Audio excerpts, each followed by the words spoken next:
ತಾಯ್ತನದ ಮೊದಲ ಕ್ಷಣದಿಂದ ಕಂಡೆ ನಿನ್ನಲ್ಲಿ ಏನೋ ಆನಂದ. ನಿಂಗೆ ನೀನು ತಾಯಿ ಆಗ್ತಿದ್ದೀನಿ ಅಂತ ಗೊತ್ತಾದಾಗ ನಿನ್ನ ಕಣ್ತುಂಬಿ ಬಂದಿತ್ತು. ಅದನ್ನ ಕುಟುಂಬದಲ್ಲಿರೋರಿಗೆ, ಫ್ರೆಂಡ್ಸ್ಗೆ ಹೇಳಿ ಸರ್ಪ್ರೈಸ್ ಕೊಡೋದು ನಿನಗೆ ಏನೋ ಒಂಥರ ಖುಷಿ. ತಿನ್ನೋಕೆ ಏನ್ ಕೇಳಿದ್ರು ಕೊಡ್ತಾರೆ ಅಂತ ತಿನ್ಬೇಕು ಅನ್ಸಿದ್ದೆಲ್ಲ ಕೇಳಿಲ್ಲ ನೀನು. ಆದ್ರೂ ಸ್ವಲ್ಪ ತಲೆ ತಿಂತಾ ಇದ್ದೆ, ಅದು ಬೇಕು ಇದು ಬೇಕು ಅಂತ.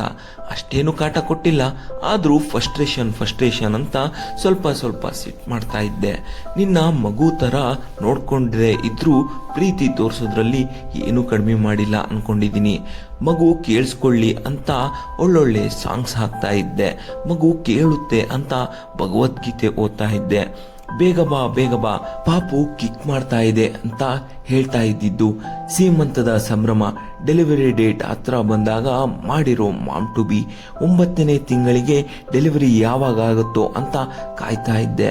ಒಂದು ಕಡೆ ನಿನಗೆ ಭಯ, ಒಂದು ಕಡೆ ಮಗು ಬರುತ್ತೆ ಅನ್ನೋ ಖುಷಿ, ಒಂದ್ ಕಡೆ ಗಂಡ್ಪಾಪು ಆಗುತ್ತೋ ಹೆಣ್ಪಾಪು ಆಗುತ್ತೋ ಅನ್ನೋ ಸರ್ಪ್ರೈಸ್ ವೇಟಿಂಗ್, ಜೊತೆಗೆ ನಾರ್ಮಲ್ ಆಗುತ್ತೋ ಸಿಸೇರಿಯನ್ ಆಗುತ್ತೋ ಅನ್ನೋ ಟೆನ್ಷನ್ ಬೇರೆ. ಮಗು 9 ತಿಂಗಳು ಹೊಟ್ಟೆಯಲ್ಲಿದ್ದಾಗಲೇ ತಾಯಿ ಮಗು ಬಗ್ಗೆ ಎಷ್ಟೆಲ್ಲ ಕನಸಿಟ್ಕೊಂಡಿರ್ತಾರೆ. ಮಗು ಒಳ್ಳೆಯದನ್ನೇ ಕೇಳಿ ಅಂತ ಏನೆಲ್ಲ ಮಾಡ್ತಾರೆ. ಎಲ್ಲ ತಾಯಂದಿರಿಗೂ ಬಿಗ್ ಸೆಲ್ಯೂಟ್.